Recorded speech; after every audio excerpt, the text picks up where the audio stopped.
Well, they told me there was going to be about 20 people here, and clearly that's not the case. So hopefully each of you can take one thing away from this presentation, and I'll feel like I've done an okay job. So before I get started, how many of you are just graduating from your program to be a coder or a product developer? How many of you are doing a new startup or thinking about it? How many of you are already drinking your own Kool-Aid? Awesome. Well, I've drank a lot of Kool-Aid, and before I get started, my first tech startup was Light-Based Technologies, and we did control and power electronics for solid-state lighting.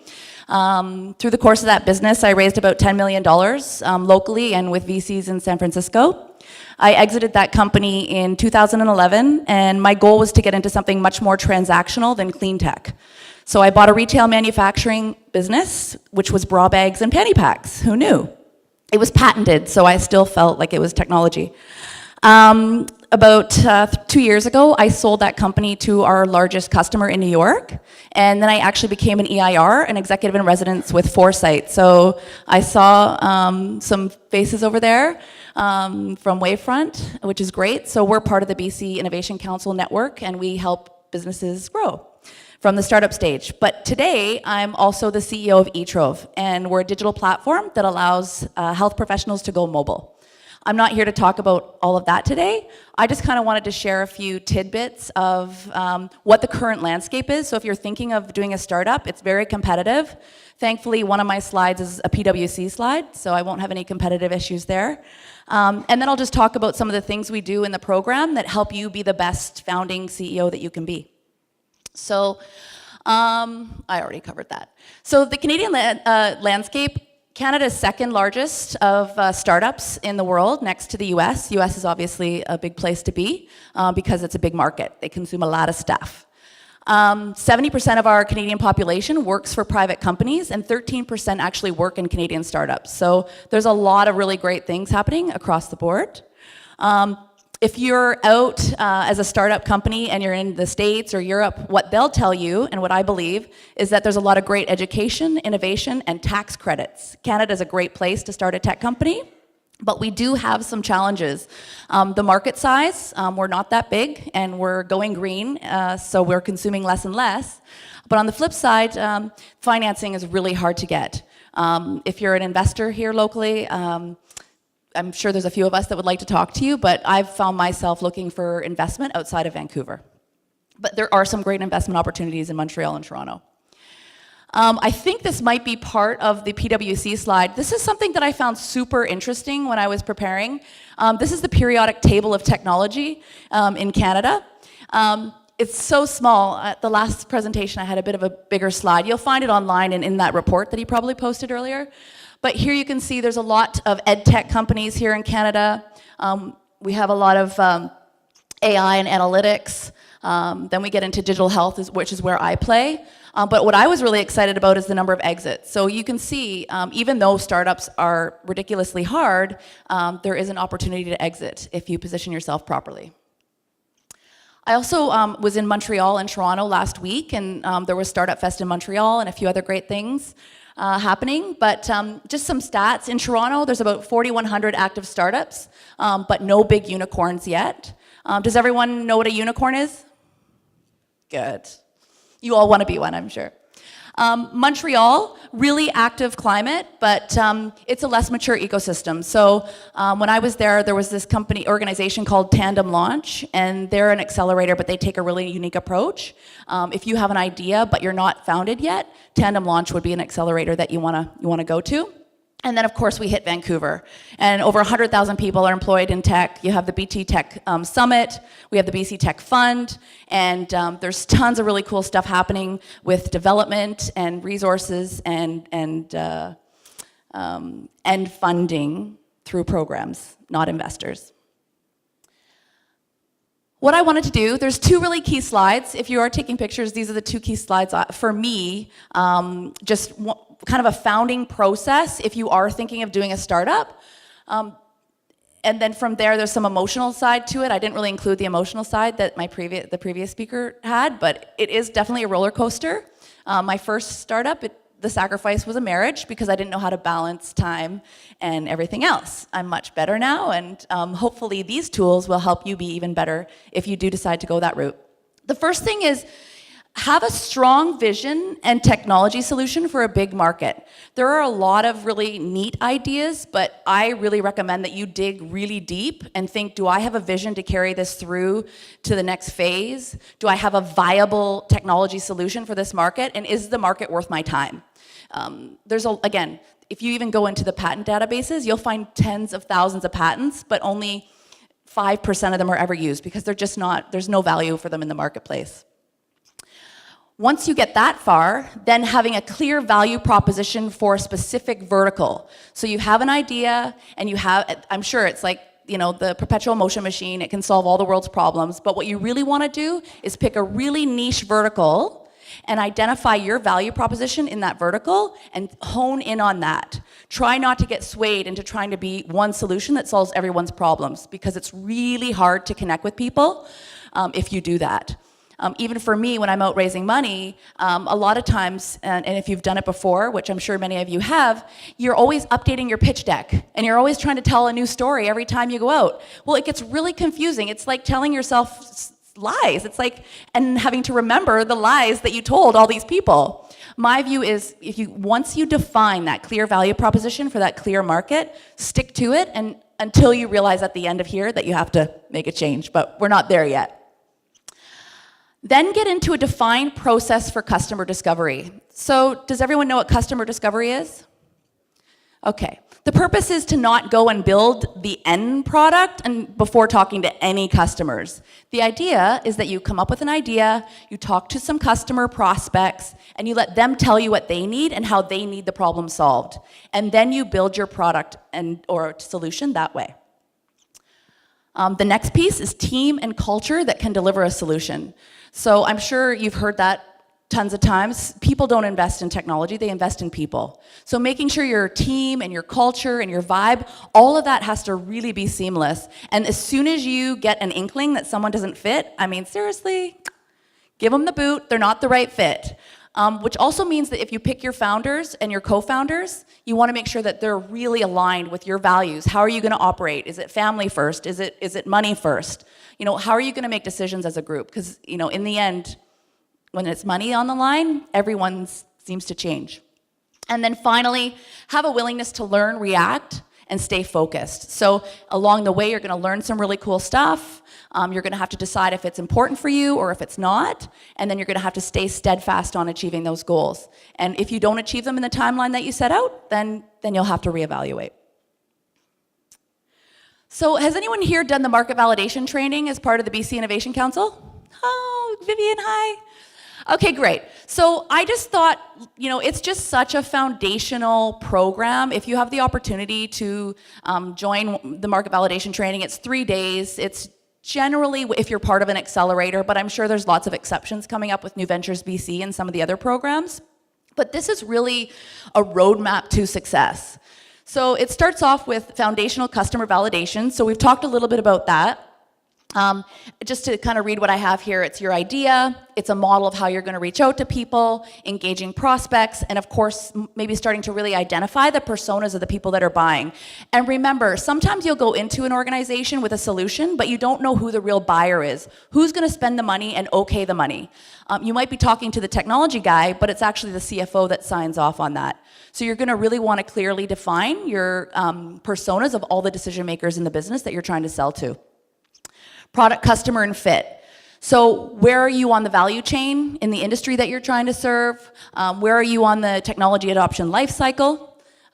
Everyone's trying to cross the chasm, but you also have your early adopters, and they're your bread and butter in terms of validating what you do. Your market type and market segmentation.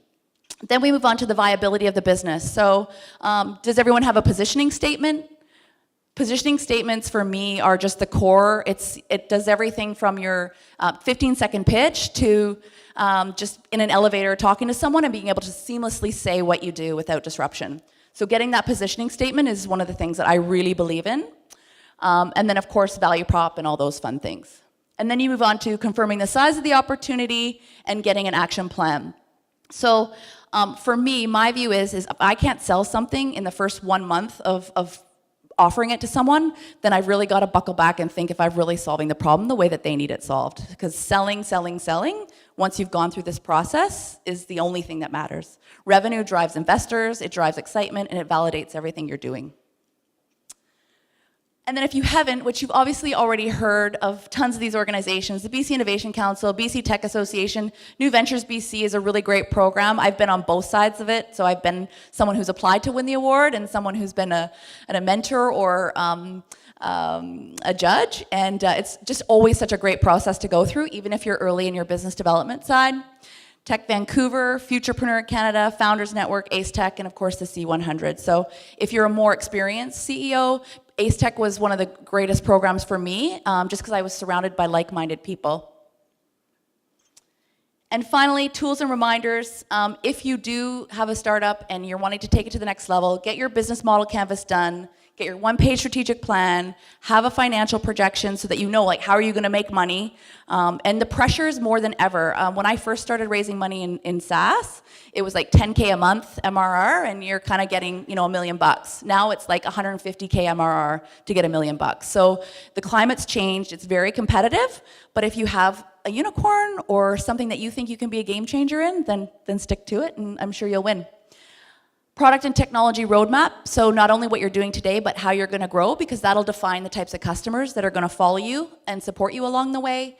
And then, of course, if you can find a really great mentor, mentors for me have been a foundation to my success.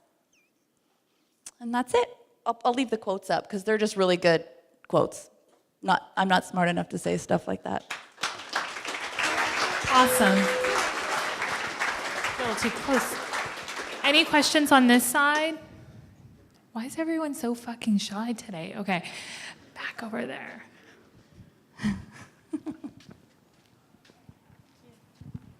Hi. Can you speak to the pros and cons of incorporating in Canada versus the US, or having a Canadian corporation but doing business in the US, in particular for income tax purposes? Like, what are the advantages? Yeah, so with Light-Based Technologies, we had a satellite office in LA, and then we had an office here. I think it really depends on which state you're going into. There are some very complicated US state laws that really don't have preferences for Canadians doing business or building their business there. So for me, I've always done a Canadian corporation with satellite offices in those regions. And it's very easy to get a post box and a US address and be able to kind of identify with both markets, if that helps. It's complicated. The more places you have a business registered, also tax credits. If you want to take advantage of any Canadian tax credits, you have to have more than 50% of your business in Canada. 50% of your business being the amount of employees or the amount of money coming in? You might know better than me by asking that question. I think it's employees. Yeah.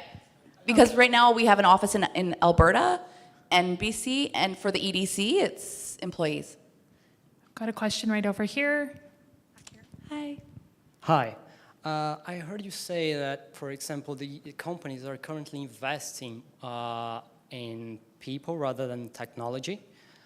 And I've been following a few big developers and the solopreneurs, or they call like the unicorns. And they usually create all the platform by themselves. And it's just the way they work. And one complaint that I've been checking across a few of them is that they are quite frustrated because the investors, they don't really want to invest, or perhaps they think it's risky to invest in a company that's just one person doing it. What would be your advice on that? Should you get more people just to help you out, or is it enough to be yourself, even though the product is good, you have more time,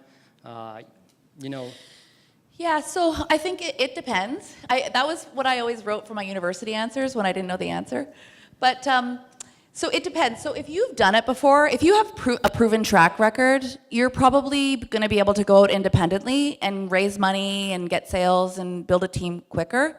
But if you haven't done it before, I think you're really going to have to think strategically about your first 3 milestones and the type of people or support you need to get there. If you don't have money, then you're going to have to give them probably equity. And to me, I find that really complicates things. But in the end of the day, if you're looking for investors, they're going to need to see a team that can actually execute on several things. So not just the technology development. The way I kind of map it out is at the start of a tech company, the technology is 90% of the investment and the people are 10%. But to commercialize and make any money, it quickly changes. And actually the people and the market and the customers become 90% and the technology actually just becomes about 10%.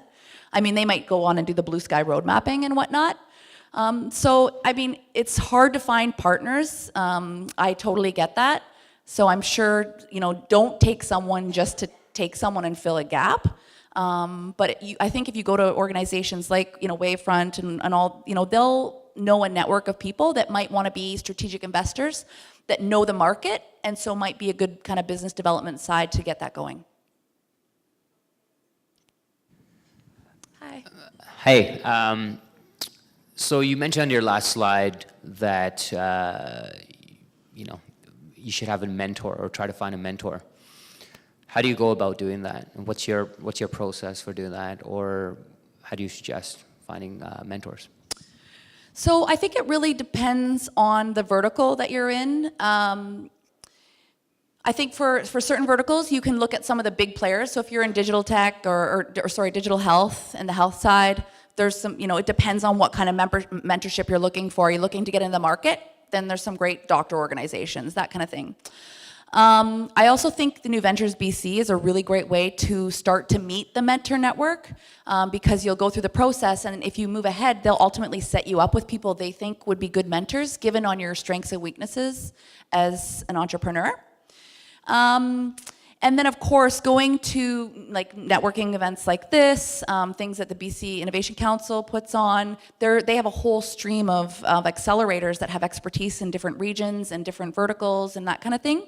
I would just reach out and say that you're looking for a mentor with these specific skills and experiences and see if they can find someone. And LinkedIn is always a great tool. I mean, I've leveraged LinkedIn a lot. I'll reach out to anyone. It doesn't matter. You have to. You just reach out and say, hey, I've got this idea. Here's my my positioning statement. And do you know anyone who can help? And instead of asking for help, just asking them to help you find help. Sometimes if they're interested, they'll step in and help themselves. I've got one more question over here. Over here. Oh, hey. Here you go. Hey, my question is a little off from the slide deck, but more on the company that you're working towards. We know that Canadian market is by and large more regulated for digital health versus the US being privatized is more receptive to disruption. What are your takes on how Canadian market is going to evolve onto it to absorb digital health as a paradigm, and what would it take for a company to really strive hard to make a dent in the Canadian market?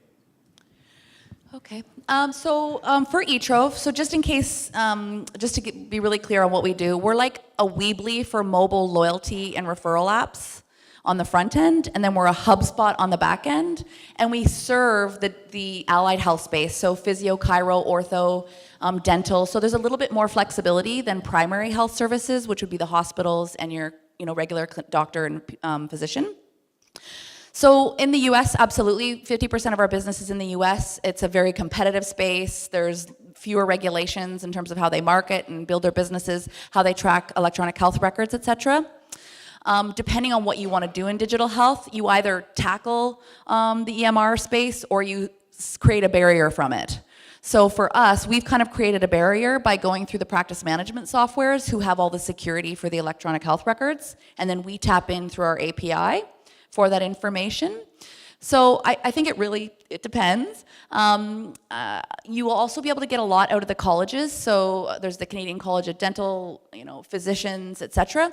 They actually have a lot of the regulations listed out that way in terms of what they can do as practitioners. And then of course you have the Canadian Code that will, kind of guide how far you want to go into that side of it. That's really the best I can kind of highlight right now. The US is just easier definitely to do business, and it's a big market. We're definitely not leaving Canada underserved though. We have a very strong commitment to grow in Canada, and so far we've had success in 3 or 4 core verticals. So. Last question's over here. Okay.